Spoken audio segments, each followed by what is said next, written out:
What is going on, Phantom Army? It is your boy Phantom Stilts, and welcome back to another brand new series that we are starting on the channel. Since I just got a Nintendo Switch, I thought it'd be fun to try and start a new series, see if you guys like it, about everything that's the best of the Nintendo Directs that do come out, about everything Nintendo and what's coming out for the Nintendo Switch.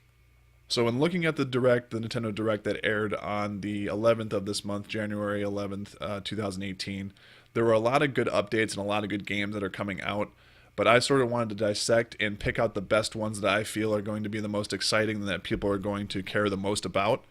The first one I wanted to start with was Hyrule Warriors, the Definitive Edition. Now, if you guys are unfamiliar, Hyrule Warriors is a game that was announced and played primarily on the 3DS when it did come out. They are porting it to Switch as a Definitive Edition. So there are going to be 29 characters that are all within the Legend of Zelda and Link universe that you're going to be able to play with. 29 characters is a huge roster, especially for a game that, was basically on a handheld and had a limited number of characters. But today they've announced, well, actually not today, on the 11th of January, they announced that they're bringing 29 characters, basically the entire Zelda universe, whatever they feel is the most prevalent characters that people are going to care about, and bringing them to the Nintendo Switch and porting it over from the 3DS to the Nintendo Switch as a definitive edition. Now, with the Hyrule Warriors Definitive Edition, I'm assuming you're going to have Link, you're going to have your Zelda, you're going to have your Sheik, you're going to have Ganon, Ganondorf, different characters that are pretty prevalent in the Zelda universe that I think are going to be really, really cool to play as. And apparently you're going to be able to play up to 4 players and co-op in this game. And I thought that it was the first game that was announced that really caught my attention and really caught my eye, and I thought that it was going to be a fantastic addition to the Switch, already staggering Switch library of games. Now, I was really hesitant to buy a Switch, but once I actually got my hands on it and was able to actually play the console, the 3 different ways you're able to play it, on the TV and the dock, with the Joy-Cons disconnected from the Switch and playing it on a tabletop or playing it handheld, I really got the feel of it and really started to enjoy playing it. Now, the second game I wanted to talk about is actually Mario Tennis Aces. Now, this game, you guys might remember on the Game Boy Advance, there was actually a Mario Tennis game, but it didn't have a campaign, it didn't have a story tied to it. This is a first with a Mario Tennis game that is going to have a campaign or a story tied to it. You're going to have different boss battles. You're going to be playing against different Mario characters that are bosses. You're going to be able to play co-op, or probably up to 4 players with doubles and single play with the tennis. So obviously all your Mario characters, your Luigi's, your Warriors, your Bowser, Koopa, all the different characters that we know from the Mario universe are going to be in this game. And I think this game is going to be really cool. We have not seen a Mario game since the Game Boy Advance version, and like I said, it did not have a campaign or a story tied to it. So I think this game is going to be a lot of fun. I think it's going to be right up there with Super Mario Odyssey. Obviously, probably Super Mario Odyssey is probably going to win Game of the Year. I did play a little bit of that. I didn't play a lot of it. I will get my hands on it again at some point, but just a taste of Super Mario Odyssey is probably going to be the Game of the Year in my opinion. But I think Mario Tennis Aces is going to be a great game, and I think it's going to be a lot of fun for a lot of people. Now, the third game I wanted to talk about is actually Payday II. Now, this is a game that's actually coming out in the very near future, in about a month. They're porting it over from console, from Xbox and PS4. They're porting it over to Switch. And I'm interested to see how it's going to do, because you see Skyrim, that's such a massive game. I was wondering how it was going to be handled on the Switch, but apparently people love Skyrim and Elder Scrolls on the Switch so far, so that was a good port over.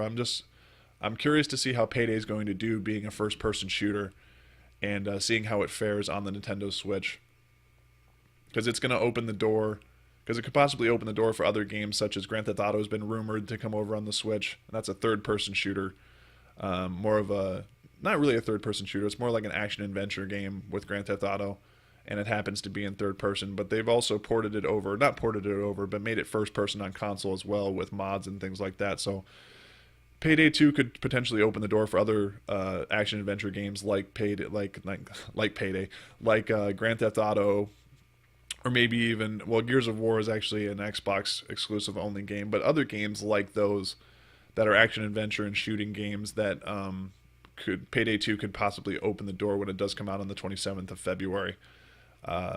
Payday 2 looks like a really fun game. It's going to be co-op as well. You can play up to 4 players, Wi-Fi enabled, and have your friends play with you.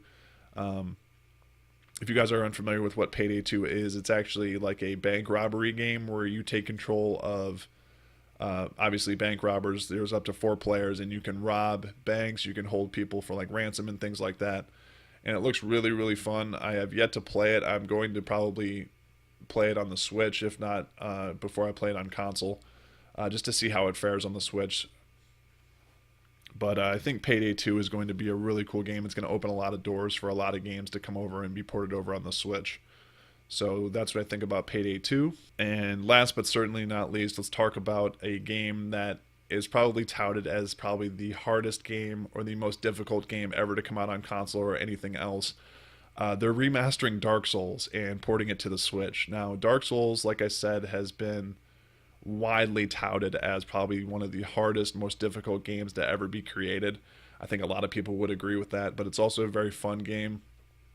I've always said that if a game's not challenging and doesn't challenge your mental fortitude and your ability to get past adversity, that it's not a fun game and it shouldn't be considered a video game at all.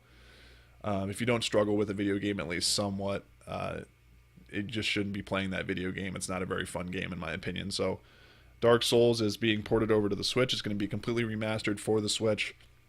It's the original Dark Souls, and I'm assuming once they remaster Dark Souls 1 that they're going to probably port over Dark Souls 2 and 3 to the Switch. Hopefully that's what they do. They're probably going to see, those involved with Dark Souls are probably going to see how the remastered version is received by the Nintendo community and those that have a Switch. Because remastering a game, you make it look prettier, obviously. It's updated graphics and things like that.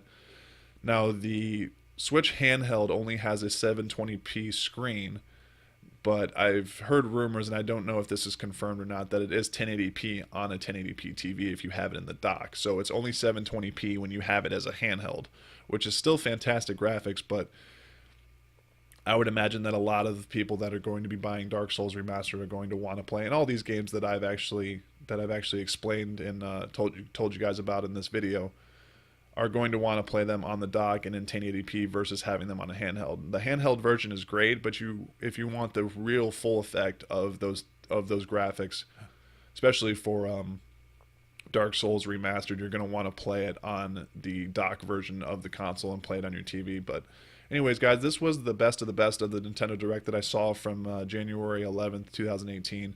If you guys like this series, I will continue. I thought it'd be fun to sort of do a first episode, see how it's received, and let me know down in the comments what you guys think of the video, and if you guys want this to continue, I can definitely keep doing it. When the Nintendo Directs do come out, I will try my best to sort of pick and choose what I think is the best games and updates that you guys are going to think are worth getting or worth playing. So I hope you enjoyed the video. Let me know down in the comments, like I said, what you guys liked, what you didn't like, and I will see you guys on the next video. Take care.